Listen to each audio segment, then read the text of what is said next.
I know not many of you have been quite in that situation, but at least once in your life, you're faced with something that just has to be tackled in a situation similar to this. Whether it's just a math test, anything like this, it can all be categorized as a battle of sorts. Even in social theory, there's always that big struggle. This is the same thing, I'm just talking about actual warfare here.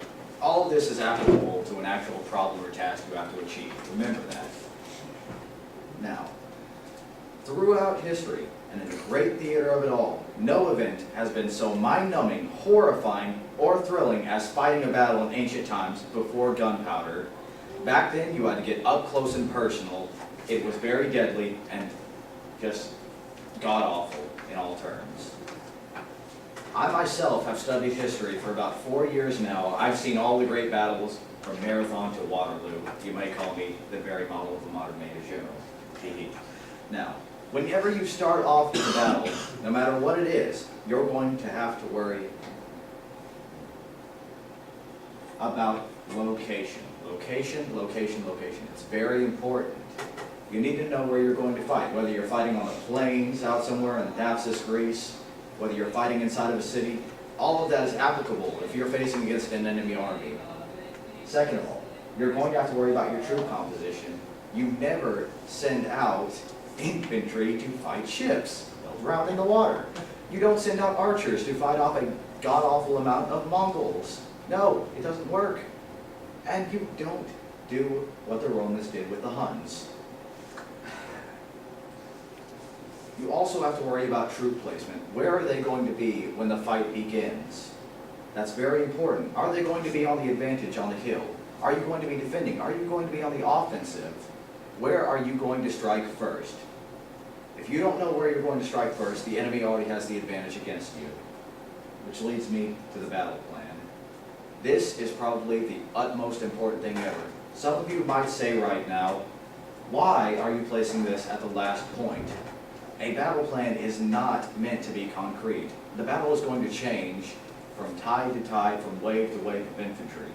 You need to be careful about that. It's going to be a fluid thing. You're going to have to change your orders and commands as it goes on. That's what they had to do back in the old days. They'd have messengers. They'd send them out with commands on horseback every time that something changed in the battle. Otherwise, their entire plan would just fall to ruin. Now we have the radio. It's a lot easier.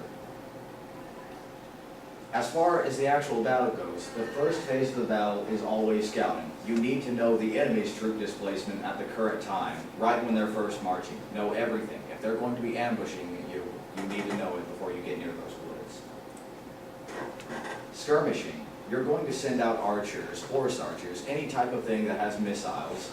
You agitate the enemy. You try to get them to the point where they're going to charge in quickly without thinking.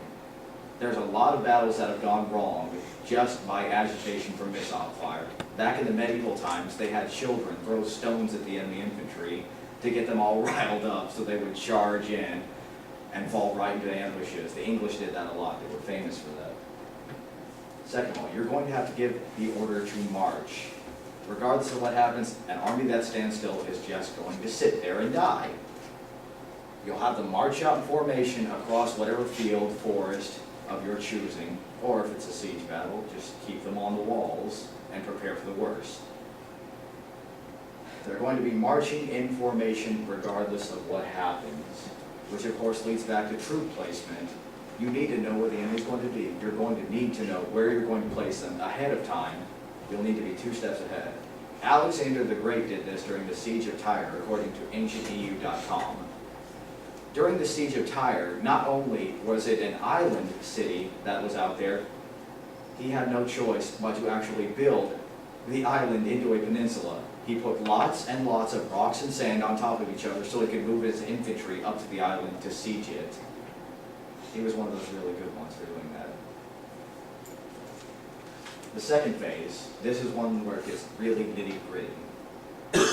You're going to have to worry about cavalry dominance. The entire time that your main infantry line has been marching forwards, you're going to need to get your cavalry, your horsemen, to go forward and take dominance. It's always important to get them out there. That way you can flank. That way you have the mobility to charge in behind them and finish them off. If you don't have that, you usually lose. The infantry lines are going to clash, no matter what. That's what has to happen. From there on, it's going to get really bad. Spears against swords, people dying in droves, swords against armor. It's always a bad thing, but it has to happen. During the Battle of Marathon, for instance, when the infantry clashed, it was at a running pace. They charged the Persian line from a mile off. They ran the entire distance from a single mile to charge into the Persians to drive them back on their ships. Just one of the most amazing parts of it. Of course, the vital part is you have to start breaking their morale. That's where flanking comes in. You surround them and you decimate them. Flanking can be done with archers, cavalry, or other infantry. You have to be sure to surround them in and make sure they aren't going to be able to fight another day. If they retreat, that just means that's one more enemy you have to kill later.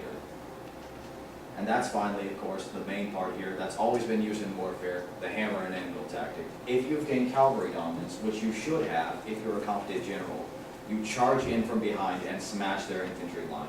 You surround them, they have nowhere to escape, they all die. Like I said, one man who survives is another man you're going to have to fight on later.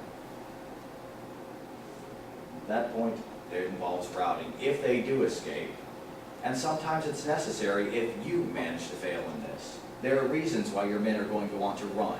You can't just expect them to be robots. They're going to break at some point. Things that involve that, your men might get tired. You need to be wary of that. The Romans used to send out their troops in waves and would have them switch out places after about 5 minutes of fighting. That way they could have the next line of troops fresh and ready for battle. The men might be surrounded. When the Romans were faced with the Carthaginian general Hannibal, they were surrounded and decimated. They had nowhere to retreat. Usually, you're just pinned in on 3 sides. You have a little area where you can run off. Being surrounded is not something you want to be in. You need your men around you. Now, of course, if you notice your friend routing there, you're probably going to want to run with them. You're probably going to say, "My buddy for life." You're not going to say for king and country at this point. You're going to run. Let's face it. So you're going to rout with all the rest of your men. If your captain's sitting there and saying, "I'm out of here," you're probably going to follow him. Not that stupid general on his cavalry that's sitting there, "No, stay and fight with me." He's basically just saying, "Stay and die." No, you run. And of course, when your will is broken, you're surrounded in by all sides, you're tired, everyone is routing around you, you know it's a lost cause, your will is broken, and you just stumble off the field and probably die. All in all, a fight in ancient times was surely a horrendous thing to be in, with men dying in droves to secure victory for their kingdom and countrymen. It was god-awful. People died by the thousands back then.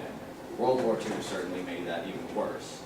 But back then, you still had to deal with people who had sword wounds from the gun, would sit there and die for hours on end before they finally gave up the ghost. It was just awful.